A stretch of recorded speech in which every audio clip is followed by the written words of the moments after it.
Air conditioner के outer unit का temperature 80 degree centigrade तक होता है, जो हमारे एनवायरनमेंट टेम्परेचर से ऑलमोस्ट डबल है। लेकिन इंटरेस्टिंगली 1 मीटर दूर अंदर की यूनिट का टेम्परेचर 16 डिग्री सेंटीग्रेड तक होता है। एक बहुत ही इंटरेस्टिंग फैक्ट है, एयर कंडीशनर के अंदर जो गैस होती है वह क्लोज लूप में फ्लो करती है। इसकी गैस कभी खत्म हो ही नहीं सकती है, और यदि क्लोज लूप में यह फ्लो करती है तो कुछ लोग बोलते हैं कि यह गैस एनवायरनमेंट के लिए हार्मफुल है। तो यह सभी डाउट इसकी वर्किंग के साथ में क्लियर करते हैं। एयर कंडीशनर की कोई ज़्यादा कॉम्प्लेक्स इंजीनियरिंग नहीं होती है, स्टार्टिंग होती है कंप्रेसर से। एयर कंडीशनर का हार्ट यही डिवाइस होता है, और इस कंप्रेसर के अंदर आज के मॉडर्न टाइम के अकॉर्डिंग एक एनवायरनमेंट फ्रेंडली गैस भरी जाती है, जिसको R32 बोलते हैं। इस गैस को रेफ्रिजरेंट भी बोल सकते हैं। जब कंप्रेसर इस गैस को कंप्रेस करेगा तो इसका प्रेशर बढ़ने लगेगा, जिसकी वजह से टेम्परेचर भी बढ़ने लग जाएगा, और जब गैस कंप्रेसर से बाहर निकलेगी तो इसका टेम्परेचर होगा 80 डिग्री सेंटीग्रेड।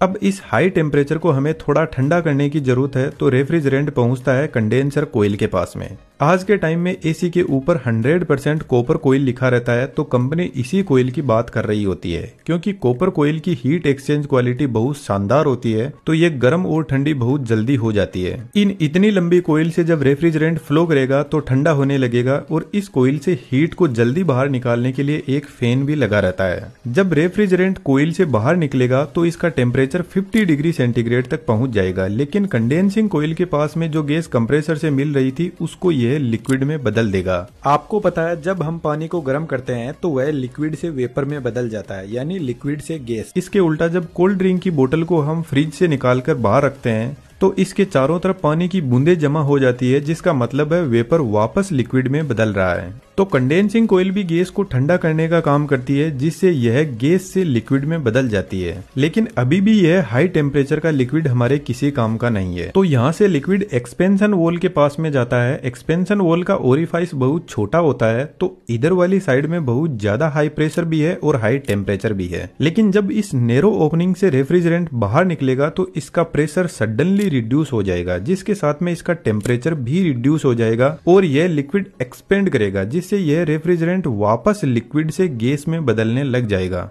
लेकिन यहाँ पर लिक्विड 100% गैस में नहीं बदल पाता है। यह वॉल ठीक एक वाटर स्प्रे की तरह काम करता है। वाटर स्प्रे भी बेसिकली वाटर को वेपर में बदल देता है, और यह काफी ठंडे भी होते हैं। गर्मियों में छत पे रखी टंकी का पानी बहुत ज्यादा गर्म हो जाता है, तो उसको ठंडा करने के लिए शावर से आपको पानी का टब भरना होगा, और आप देखना पानी का टेम्परेचर काफी रिड्यूस हो जाएगा। अब यह एकदम ठंडा रेफ्रिजरेंट जाता है हमारे रूम में लगी हुई इवेपोरेटर कोयल के पास में। यह कोयल भी कॉपर की ही बनी होती है, जो हीट एक्सचेंज का काम करती है।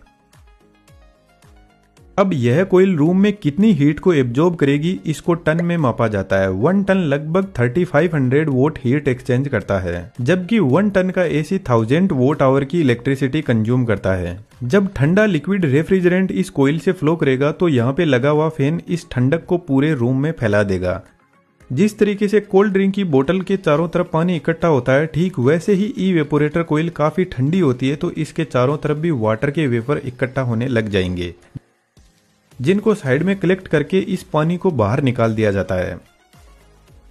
इसी फंडे को यूज में लेकर बारिश के मौसम में बहुत ज्यादा नमी हो जाती है, तो एयर कंडीशनर रूम के अंदर की नमी को भी सोख कर बाहर निकाल देते हैं। और ऐसा हमारे साथ में भी होता है। जब हमारी स्किल का लेवल एकदम वीक होता है तो लाइफ हमें एकदम च्युइंगम की तरह चबाकर फेंक देती है। कोयल रूम को तो ठंडा कर रही है, लेकिन रूम की जो गर्मी है उससे इसमें फ्लो हो रहा रेफ्रिजरेंट धीरे धीरे वापस गर्म होने लगता है। और अभी मैंने आपको बताया कि एक्सपेंशन वॉल लिक्विड रेफ्रिजरेंट को 100% वेपर में नहीं बदल पाता है, तो रूम के अंदर जो गर्मी है उससे रेफ्रिजरेंट वेपर में बदलने लग जाता है। लेकिन जब रूम ठंडा हो जाता है तो यह कोयल भी इस रेफ्रिजरेंट को पूरा वेपर में नहीं बदल पाती है। अब इवेपोरेटर कोयल से यह मिक्स्ड लिक्विड और वेपर पहुंचता है कंप्रेसर के पास में, और जैसा कि इस डिवाइस का नाम ही कंप्रेसर है, तो इतना तो हम दिमाग लगा सकते हैं कि सिर्फ गैस को ही कंप्रेस किया जा सकता है, लिक्विड कंप्रेस नहीं होता है। और बाई चांस ये लिक्विड कंप्रेसर में पहुंच गया तो कंप्रेसर ब्लास्ट कर जाएगा, और ब्लास्ट नहीं हुआ तो कंप्रेसर के अंदर capacitor start single phase induction motor लगी रहती है, वह जल जाएगी लिक्विड से।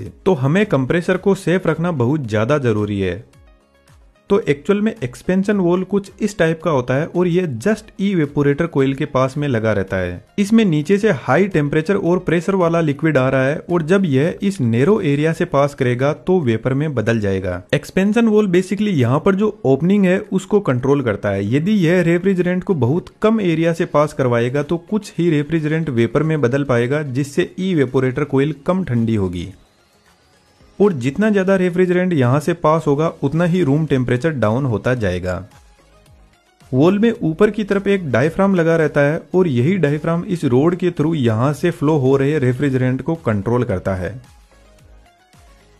और इस डायफ्राम को कंट्रोल करने के लिए कुछ एक हीट सेंसिंग डिवाइस इवेपोरेटर कोयल के बाहर की तरफ एग्जिट पर लगी रहती है। इसमें एक लिक्विड होता है जो काफी हीट सेंसिटिव होता है और इस हीट सेंसिंग डिवाइस के लगाते ही एक्सपेंशन वॉल का नाम बदलकर हो जाता है थर्मल एक्सपेंशन वॉल। मान के चलते हैं आपने एसी को 16 डिग्री सेंटीग्रेड पर सेट कर रखा है। जैसे ही रूम का टेम्परेचर 18 डिग्री सेंटीग्रेड पर पहुंचेगा तो इस हीट सेंसिंग डिवाइस में जो लिक्विड है वह गर्म होकर वेपर में बदलेगा और डायफ्राम के ऊपर फोर्स लगाएगा, जिससे ज्यादा रेफ्रिजरेंट पास होगा और कोयल ज्यादा ठंडी होगी। कोयल ज्यादा ठंडी होगी तो रूम की हीट को ज्यादा एब्जॉर्ब करने लगेगी और इस हीट से कोयल के अंदर जो पूरा रेफ्रिजरेंट है वह वेपर में बदलने लग जाएगा और हमारा कंप्रेसर एकदम सेफ रहेगा। बेसिकली कंप्रेसर कंडेंसिंग कोयल के एकदम पास में लगा रहता है और आज के टाइम में स्पाइरल टाइप कंप्रेसर भी एयर कंडीशनर में यूज होते हैं जो काफी साइलेंट और स्मूथ होते हैं। इन सभी टाइप के कंप्रेसर की मैंने इस वीडियो में डिटेल से बात की है, तो इसको आप यहाँ से देख सकते हो। यहाँ पर दोनों पाइप, एक जिसमें कंप्रेसर से इवेपोरेटर की तरफ लिक्विड जा रहा है और दूसरी जिसमें इवेपोरेटर से निकलकर वापस कंप्रेसर के पास में जा रहा है, यह दोनों पाइप एक दूसरे के पास में सेट की जाती है। इसके पीछे रीजन है, इधर रेफ्रिजरेंट कंडेंसिंग कोयल से आ रहा है जो अभी भी काफी गर्म है और रूम को ठंडा करने के लिए जा रहा है, तो इधर वाली कोयल से थोड़ा बहुत यह भी ठंडा होने लगेगा और इधर वाली कोयल से रेफ्रिजरेंट कंप्रेसर के पास जा रहा है तो यह गर्म होकर पूरी तरीके से वेपर में बदलने लगेगा, जिससे ओवरऑल एयर कंडीशनिंग की एफिशिएंसी बढ़ती है। अब एक सबसे इंपॉर्टेंट क्वेश्चन, वीडियो को पॉज करके कमेंट में जरूर से लिखना, क्या आप बता सकते हो कि यहाँ पर कौन सी डिवाइस है जो कूलिंग को कम ज्यादा कर रही है? यदि आपका आंसर थर्मल एक्सपेंशन वॉल है तो आप गलत हो। थर्मल एक्सपेंशन वॉल बेसिकली यह डिसाइड करता है कि कंप्रेसर के पास में लिक्विड पूरी तरीके से गैस में बदल कर ही जाना चाहिए। यहाँ पर बेसिकली टेम्परेचर को कंट्रोल हमारा कंप्रेसर ही करता है। जब हम एयर कंडीशनिंग के टेम्परेचर को कम ज्यादा करते हैं तो बेसिकली हम कंप्रेसर की मोटर की स्पीड को कम या ज्यादा कर रहे होते हैं। जितना ज्यादा कंप्रेसर रेफ्रिजरेंट को पंप करेगा उतनी ही ज्यादा कूलिंग होगी। तो यहाँ पर आपने देखा पूरा का पूरा सिस्टम एक क्लोज लूप में काम कर रहा है, गैस कहीं से लीक होती ही नहीं है। तो एयर कंडीशनिंग की गैस खत्म हो जाए कोई चांस ही नहीं है जब तक इसमें कोई लीकेज ना हो। तो पुराने जमाने के एयर कंडीशनिंग में लीकेज की वजह से यह एनवायरमेंट और हमारे दोनों के लिए ही खतरनाक है। रेफ्रिजरेटर का मैकेनिज्म भी ठीक ऐसे ही काम